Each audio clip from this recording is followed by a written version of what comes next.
Assalamualaikum warahmatullahi wabarakatuh.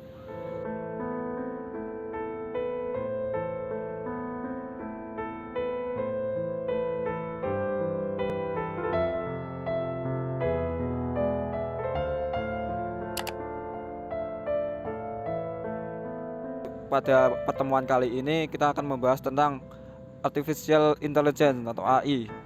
Assalamualaikum warahmatullahi wabarakatuh. Alhamdulillahirabbil alamin wassalatu wassalamu ala asrofil anbiya'i wal mursalin sayyidina Muhammadin wa ala alihi washabihi ajmain ma ba'du. Rabbi shrahli sadri wa yassirli amri wahlul 'uqdatam min lisani yafqahu qawli. Yang saya hormati sahabat-sahabat jamaah rutinan diskusi Sasadara yang senantiasa berbahagia. Terima kasih kepada sahabat moderator, sahabat Ulil tanpa Absor Abdallah, karena kalau Ulil Absor Abdallah berarti ex-JIL, Jaringan Islam Liberal.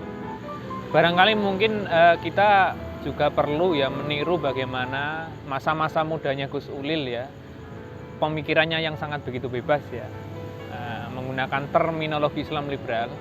Mungkin kita menggunakan istilah Islam yang lain lah, Islam yang progresif saya kira ya, yang itu mungkin ideal bagi kita semua. Jadi ngaji kuning, kitab kuning tetap jalan, tapi ngaji Marxis juga jalan begitu. Malam hari ini kita akan berbicara mengenai keberadaan artificial intelligence ataupun kecerdasan buatan. Yang mana sejatinya artificial intelligence atau kecerdasan buatan itu utamanya memang kita sangat begitu populer di beberapa waktu terakhir ya, utamanya ketika digaungkan mengenai transformasi perkembangan zaman, yaitu di era revolusi industri 4.0 maupun society 5.0. Nah, namun apakah sejatinya revolusi artificial intelligence itu ataupun kecerdasan buatan itu yang dalam beberapa prediksi ya banyak menghasilkan akan menyerupai kecerdasan manusia ya, yang biasa disebut dengan superficial intelligence. Jadi memang sebagaimana disampaikan oleh Mas Ulil tadi terkait mengenai salah satu episode penting ya di abad ke-21, yakni berkaitan mengenai keberadaan kecerdasan buatan. Memang dalam sejarah kecerdasan buatan ataupun artificial intelligence ini tentu saja memang bagian dari proses peradaban kognitif otak manusia ya, yang telah berlangsung semenjak lama ya, karena hakikat kita itu kan homo sapiens ataupun makhluk yang berpikir. Nah, artificial intelligence itu pengertiannya kurang lebihnya adalah relasi pikiran dan otak analog yang kemudian dikombinasikan dengan sebuah pemrograman komputer. Nah, kemudian muncullah kecerdasan buatan yang itu berupa teknologi maju yang dapat menggantikan peran-peran manusia dalam banyak bidang. Nah, kemudian terkait mengenai artificial intelligence ataupun kecerdasan buatan, salah satu orang yang memprakarsai kelahirannya itu adalah ahli matematika dan komputer ya, namanya Alan Turing ketika tahun 1950. Dia membuat sebuah konsep gagasan mengkombinasikan antara matematika dan pemrograman komputer. Nah, si Alan Turing ini merupakan ilmuwan yang kelahiran di London ya.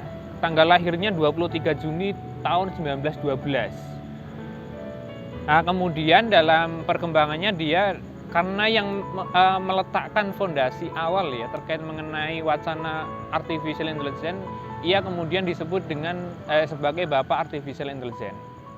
Nah, kemudian transformasi keberadaan artificial intelligence ini kaitannya apa terkait mengenai revolusi industri 4.0 dan society 5.0. Jadi memang revolusi industri 4.0 dan society 5.0 adalah dua hal yang sangat begitu erat kaitannya antara satu dengan yang lain. Jadi memang kita menyebutnya revolusi industri 4.0 ini tidak terlepas bagaimana revolusi industri yang telah terjadi sebelumnya. Nah, kita mengenal revolusi industri yang pertama, kemudian kedua, kemudian ketiga, dan akhir 20 dan abad 21 ini masuk ke 4. Nah, pasca revolusi industri 4.0 ini kemudian masuk di dalam society 5.0. Nah, saya ingat salah satu tulisan dari dosen Universitas Sanata Dharma dalam sebuah majalah basis ya, di edisi 11-12 tahun 2017 yang berjudul Kecerdasan Buatan dan Keributan Beneran, bahwasanya menjelaskan revolusi industri 4.0 itu ada 3 hal mendasar yang menjadi faktor penting dalam revolusi industri 4.0. Masing-masing adalah data, kemudian yang kedua adalah algoritma, yang ketiga adalah kekuatan pemrograman komputer.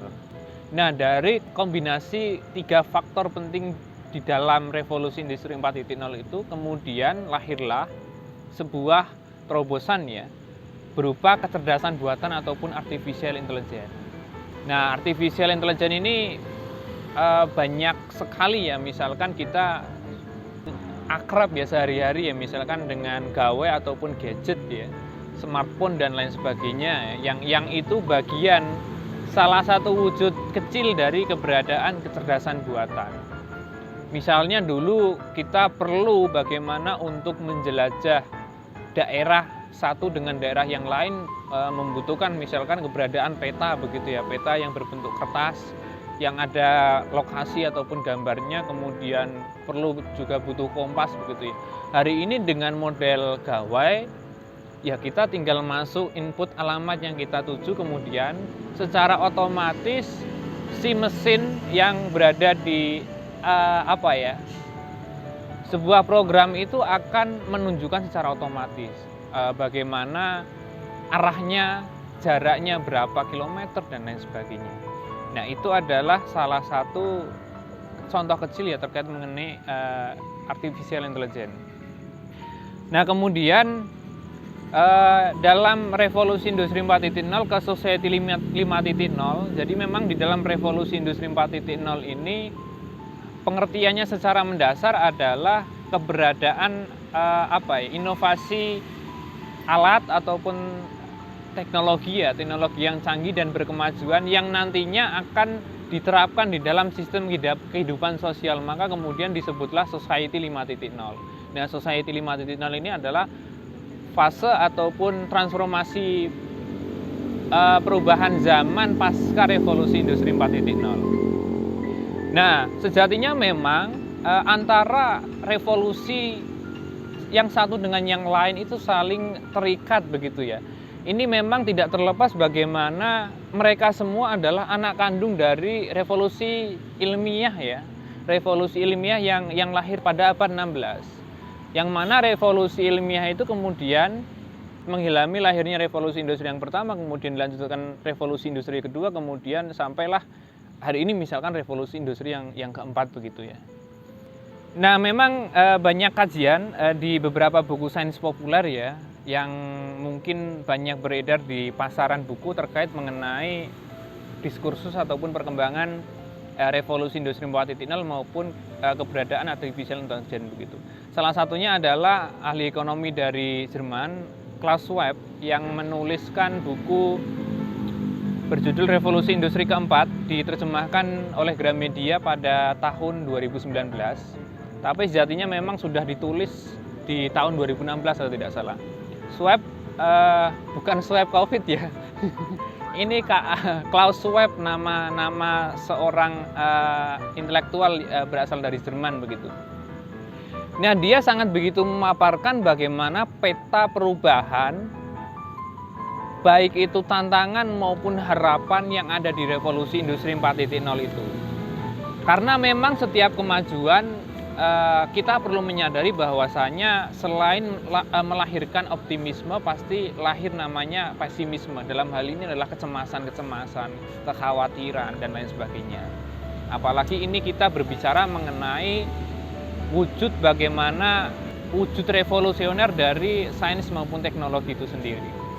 Nah, misalkan Schwab menyebutkan beberapa kecemasan dan kekhawatiran itu dalam beberapa hal, seperti diantaranya adalah perubahan geopolitik ya secara global di dunia, kemudian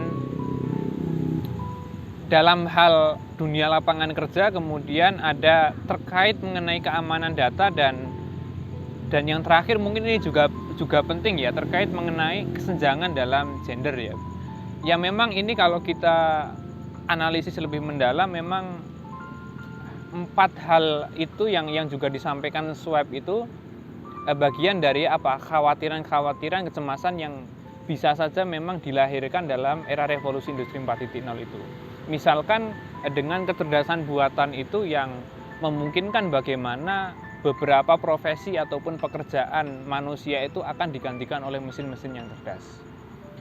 Misalkan juga selain artificial intelligence di era revolusi industri 4.0 itu identik misalkan terkait mengenai Internet of Things ataupun internet untuk segala hal, kemudian blockchain, kemudian ada pencetakan 3 dimensi, kemudian ada nanoteknologi, bioteknologi, maupun bahkan sampai fisika kuantum begitu.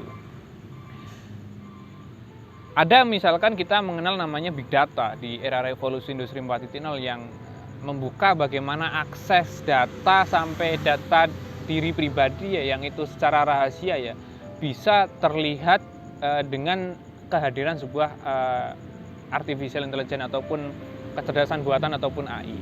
Nah, kita bisa mengambil contoh misalkan ya di dalam pola-pola algoritma misalkan di dalam media sosial kita. Media sosial mudah sekali bagaimana membaca apa yang kita sedang cari, apa yang sering kita cari, dan pasti di setiap platform yang ada kan memberikan sebuah tawaran, memberikan sebuah informasi yang itu sejatinya adalah bagian informasi yang sering kita cari dalam sehari-hari. Nah itulah wujud bagaimana salah satu keresahan terhadap mengenai keamanan sebuah data ya, dalam hal ini adalah dalam tautan namanya data besar ataupun big data. Nah, pada akhirnya memang kita menyadari kemajuan ilmu pengetahuan, perkembangan ataupun perubahan secara revolusioner dari sebuah ilmu pengetahuan itu memang membutuhkan hadirnya sebuah kritik. Kritik itu tentunya memang kritik yang bersifat konstruktif, yang itu memang bagaimana memahami secara mendalam, mengkaji secara luas akan keberjalanan sebuah ilmu pengetahuan itu. Karena memang seringkali kemajuan teknologi, kemajuan kemajuan sains yang kemudian melahirkan namanya teknologi yang serba maju dan canggih di dalam struktur masyarakat itu, selain memberikan sebuah akses kemudahan ya, entah itu informasi ataupun kemudahan dalam melakukan segala sesuatu, tapi juga memang melahirkan tantangan-tantangan yang sangat begitu berat juga ketika kita tilik lebih mendalam. Misalkan adalah bagaimana kemajuan teknologi itu juga melahirkan budaya konsumtif yang ada di dalam masyarakat. Kemudian ada namanya situasi terasingkan ataupun teralienasikan sebuah masyarakat dengan keberadaan kemajuan teknologi, dan bahkan yang paling mengerikan adalah terkait mengenai pemberhalaan sebuah teknologi yang itu salah memaknai bagaimana hakikat dari sains maupun teknologi itu sendiri. Nah, saya sepakat memang fungsi kritik di dalam keberadaan sains dan teknologi ini adalah untuk meluruskan ataupun untuk membuat keberadaan sains dan teknologi itu sebagaimana tujuan awal ataupun tujuan mendasar. Setiap ilmu pengetahuan saya kira memiliki sebuah tujuan untuk meningkatkan martabat umat manusia. Disinilah titik bagaimana fungsi maupun peran dari sebuah kritik itu hadir di dalam ilmu pengetahuan.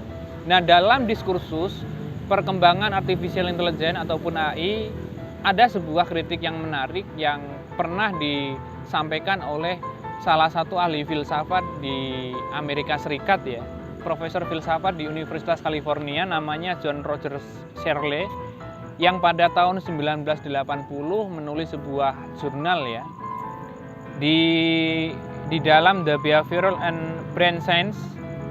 Judulnya adalah Mind, Brains, and Programs. Kurang lebih kalau diartikan pikiran, otak, dan program. Nah, Searle melalui jurnal tersebut memberikan gagasannya terkait mengenai kritik terhadap keberjalanan kajian-kajian pengembangan artificial intelligence ataupun AI. Nah, di jurnal tersebut Shirley membedakan ada artificial intelligence itu terdiri dari dua jenis. Yang pertama adalah artificial intelligence yang kuat atau strong AI ya. Kemudian ada artificial intelligence lemah atau weak AI.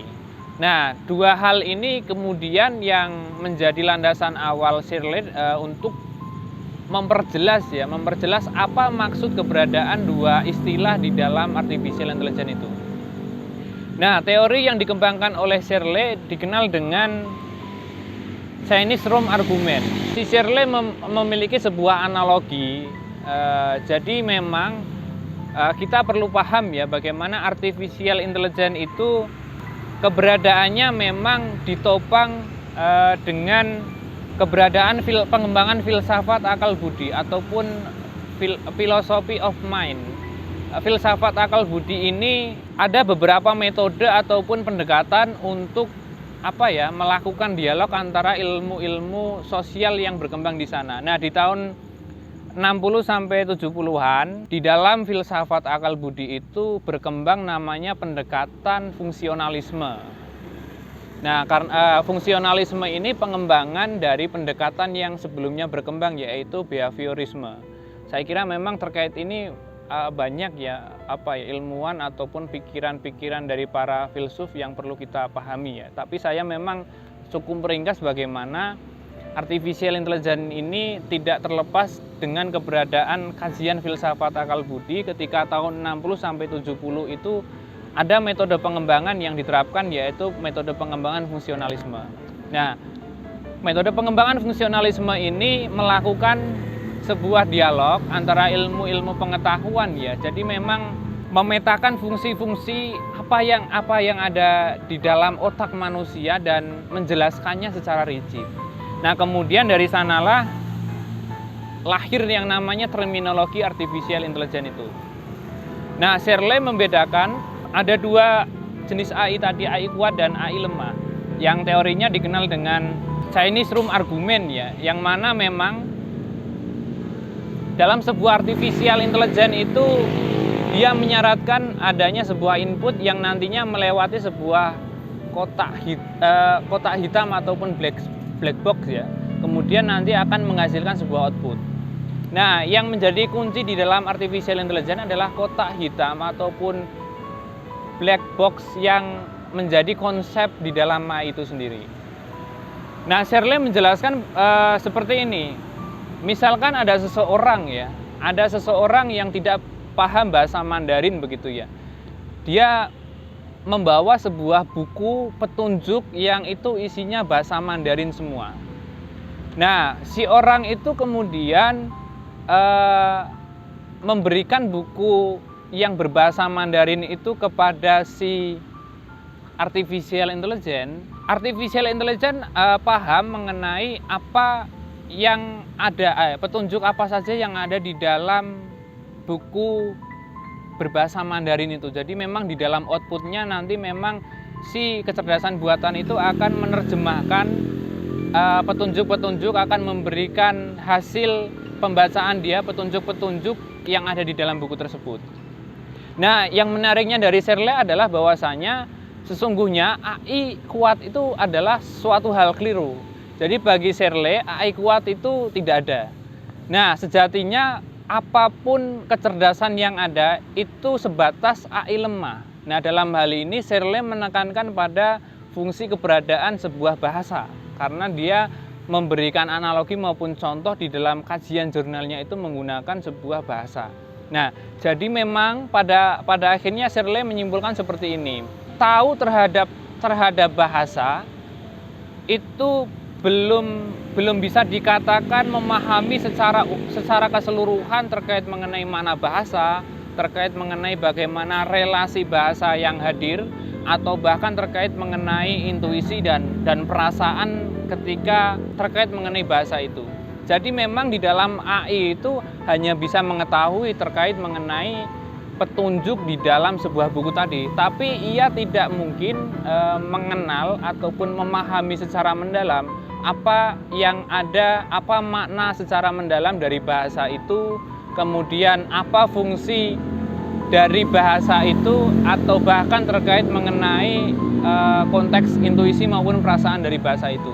Jadi memang dalam secara ringkas memang Shirley menekankan ada sebuah keterbatasan yang ada di dalam artificial intelligence. Nah, ini saya kira memang sebuah sebuah diskursus yang menarik di dalam perkembangan kajian artificial intelligence dan juga memang dalam wacana mengenai filsafat akal budi. Karena memang kerap kita ketahui bersama, memang kita menganggap sebuah kecerdasan buatan, baik itu berupa wujud apa saja alat-alat yang canggih itu sebagai sebuah hal yang sangat begitu luar biasa cerdasnya begitu ya. Kemudian dianggap mengalai misalkan kemampuan dari manusia itu sendiri yang sejatinya adalah si pencipta kecerdasan buatan itu sendiri. Nah, gagasan Shirley pada tahun 80-an ini memang sangat begitu mendorong perdebatan akan perkembangan mengenai artificial intelligence dan kajian dari filsafat akal budi itu sendiri. Nah, kemudian kita akan banyak begitu ya, pasca 1980 itu akan mengetahui banyak hal bagaimana kalau kita merunut kajian-kajian di dalam filsafat akal budi, kajian-kajian terkait mengenai artificial intelligence.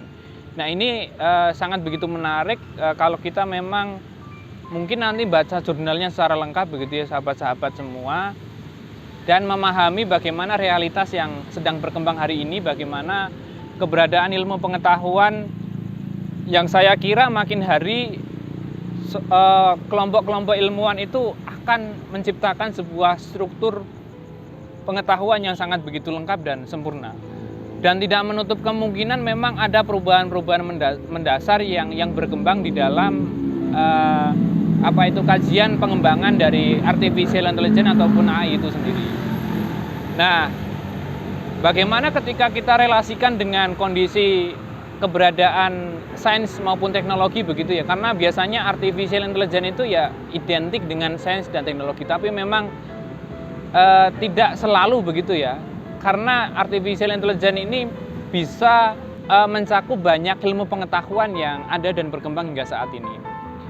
Nah, keberadaan sains dan teknologi memang saya kira ya, dengan adanya bias yang hadir begitu ya, terkait mengenai budaya konsumen, terkait mengenai bagaimana hadirnya alienasi, bahkan yang paling parah tadi misalkan sebuah teknologi yang dipuja-puja begitu ya, diberhalakan begitu bahasanya begitu ya, bahasa kasarnya diberhalakan begitu ya, sampai kemudian hilangnya kesadaran manusia yang sejatinya AI ataupun kecerdasan buatan, teknologi-teknologi yang ada itu juga buatan dari manusia itu sendiri.